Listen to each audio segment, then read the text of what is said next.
He's down there, but he's lovely. He didn't like it? I don't know. Did he not like it? He laughed. Well, he must have liked it then. So what we have tonight is really an effort to celebrate a major achievement of political writing. That we have someone who is focused, as did Jesus, on the most vulnerable, on the other. And he's done it in a way that is compelling. He's done it in a way that cannot be ignored. And it is a reminder, once again, of how valuable Chris Hedges is and how lucky we are to have him as, he hates for me to use the word, but indeed to have him as a prophetic thinker. Chris Hedges.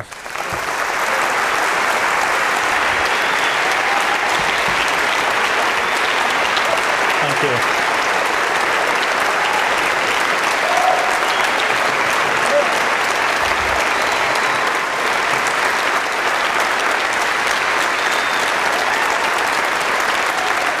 Thank you.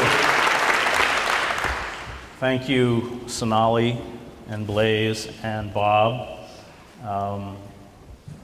Those are certainly three of the journalists I admire and respect most in the United States. So I'm very touched. And I'm always touched to speak in a church, despite my own troubled relationship with the Presbyterian Church.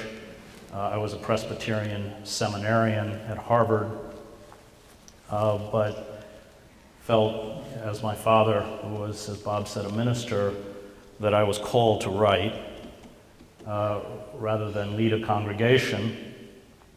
And when I graduated, you're approved for ordination before you go to seminary. I had to meet with my committee and tell them what my call was, and in order to be ordained. And I remember when the committee asked me what my call was, I told them I was going to go to Central America as a freelance reporter and cover the war in El Salvador. There was a long silence, and the head of the committee said, "We don't ordain journalists." So that was the end of my relationship with the Presbyterian Church.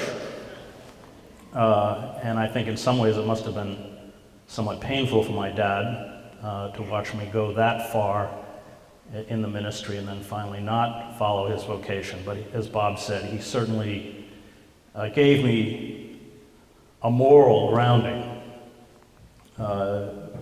And he himself was pushed out of the church, not because of the civil rights movement or even the anti-war movement, but because of the gay rights movement. His youngest brother, my uncle, was gay, and my father had a particular sensitivity to the pain of being a gay man in America in the 1950s and the 1960s.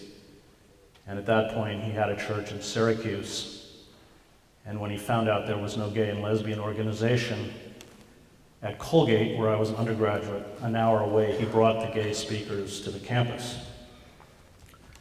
And this led, as Bob said, after several meetings with groups of students, with gay activists, to students confiding in my father that they were too uncomfortable forming a gay and lesbian organization. So my father came and told me I had to found it, which I did.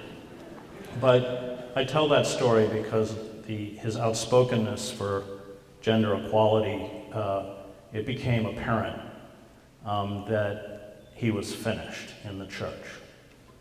And he did this amazing thing. He refused to back down, and it was the lesson that fortified me years later with the New York Times. And instead of bowing to that pressure, one Easter, he announced that he was holding a public Easter service for all GBTL in the city of Syracuse. And he came and got me at Colgate because he told me that it would probably be the last time I heard him preach.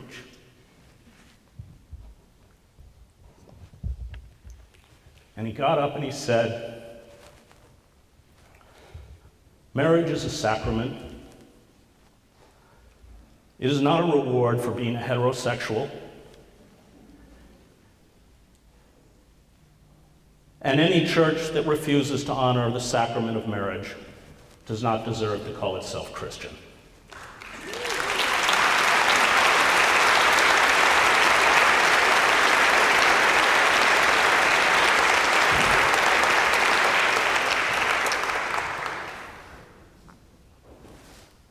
And everything I do is by the standard that he set.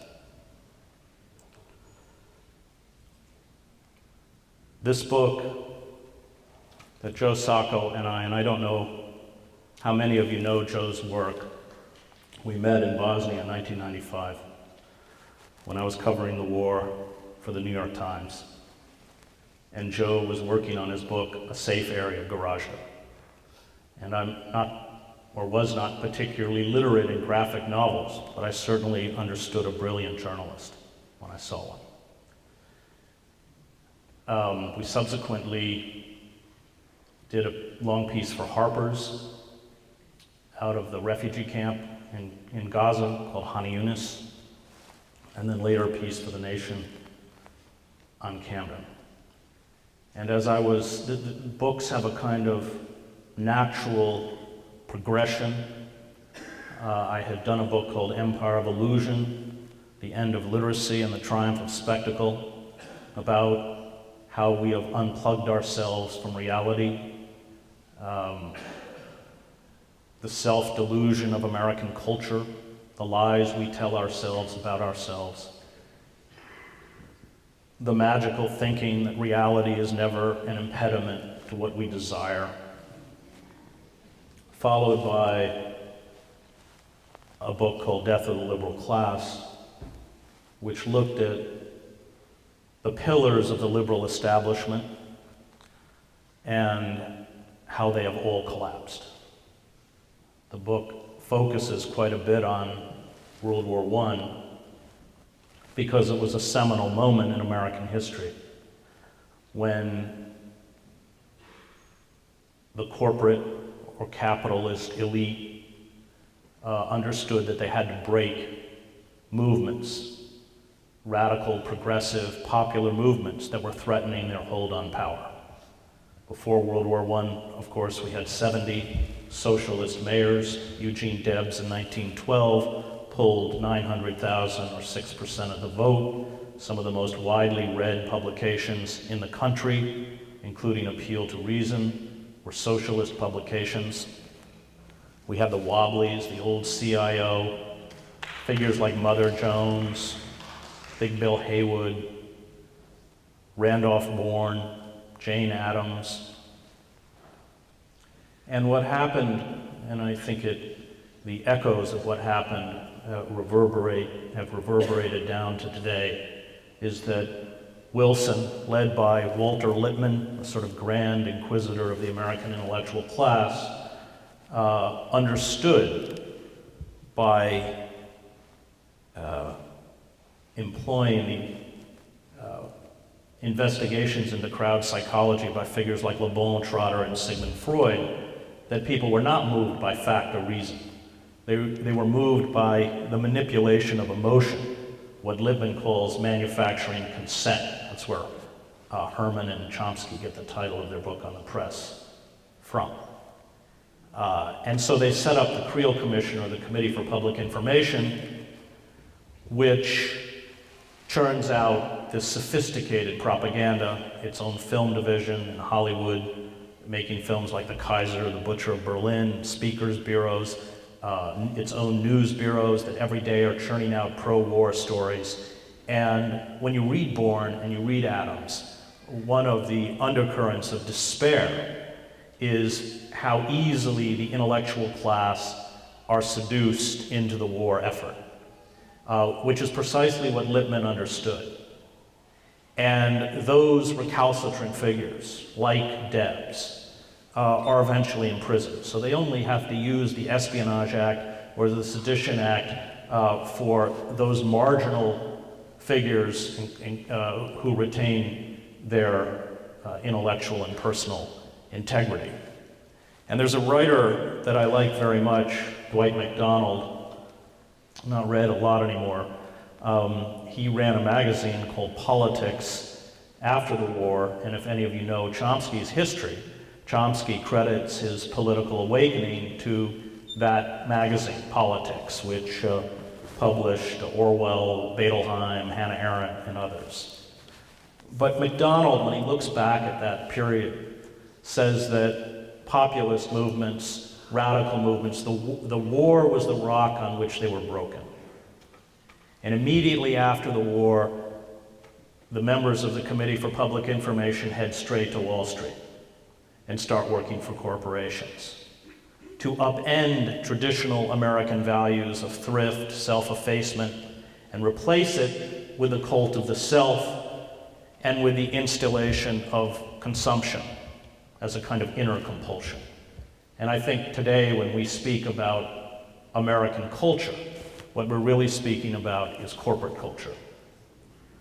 And at the same time, the dreaded Hun became the dreaded Red.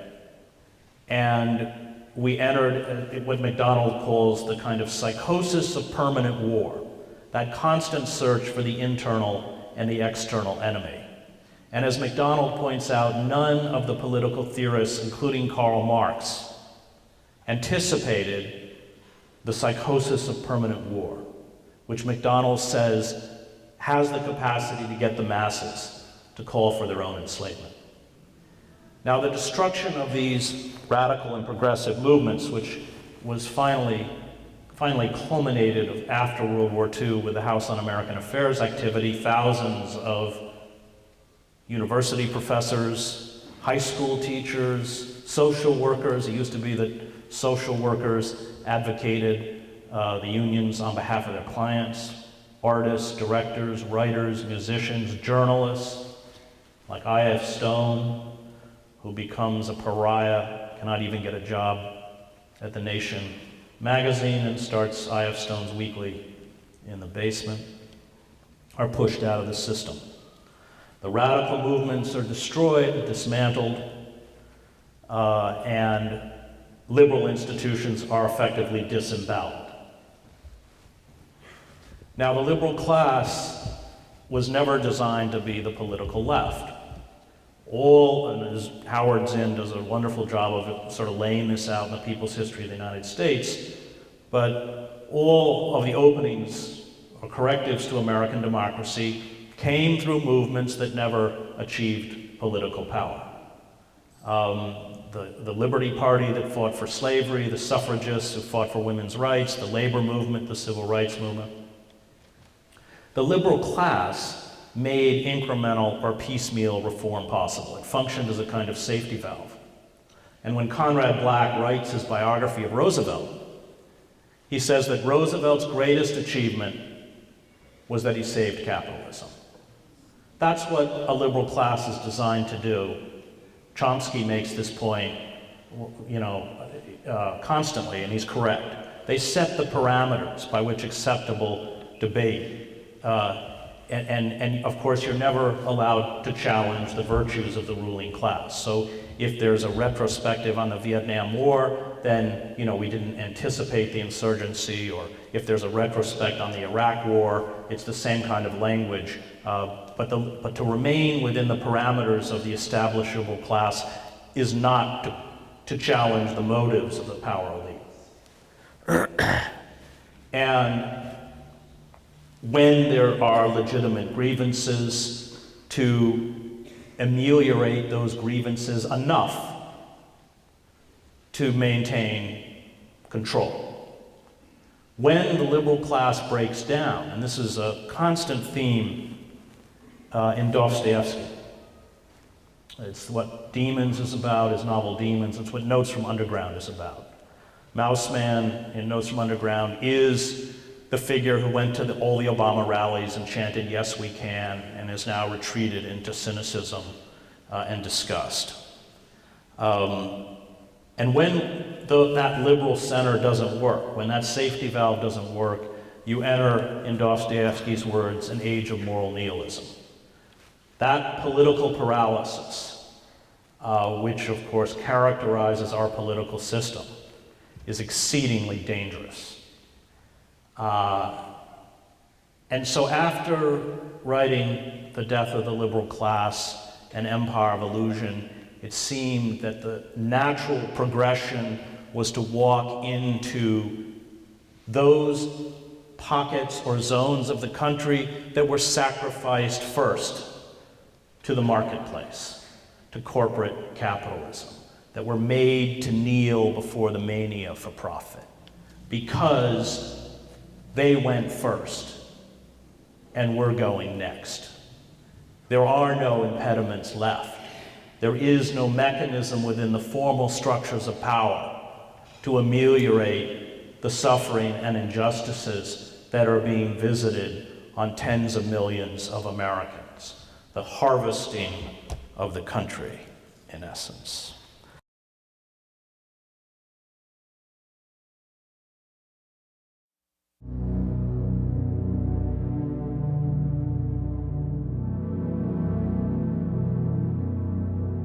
I was born almost half a century ago,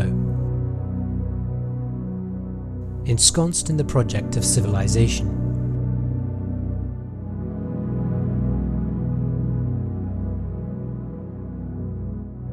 Without thinking, I switch on a light, drive my car, and shop at supermarkets that are ready 24 hours a day to satisfy my every need and impulse. With the spectre of industrial civilization now in the crosshairs of peak oil and climate change, I've become obsessed with the notion of collapse. From Joseph Tainter's Collapse of Complex Societies, Jared Diamond's Collapse, How Societies Choose to Fail, to Michael Ruppert's movie Collapse, there is a growing pessimism about the ability of societies to adapt in time. There is even a term for individuals like myself, collapsitarians. In the fall of 2011, I spent 2 weeks living with Dr. Guy McPherson, author of Walking Away from Empire and Professor Emeritus from the University of Arizona. This is the story of how the West was lost. What's the answer? The answer is to terminate the industrial economy as quickly as possible. Dr. McPherson is focused on decoupling from the industrial monolith through relocalization. He introduced me to groups and individuals who are quietly preparing for just such contingencies. What comes to mind are bug-out bags and guns and ammo survivalists. However, much more powerful are the transition movements that are occurring spontaneously around the world.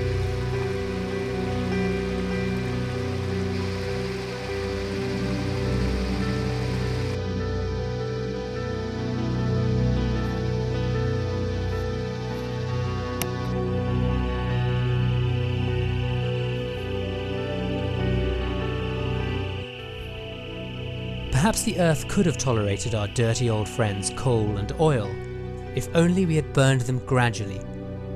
But today, the level of consumption is so frenzied that the dark side of our planet glows like a fanned ember in the darkness of space.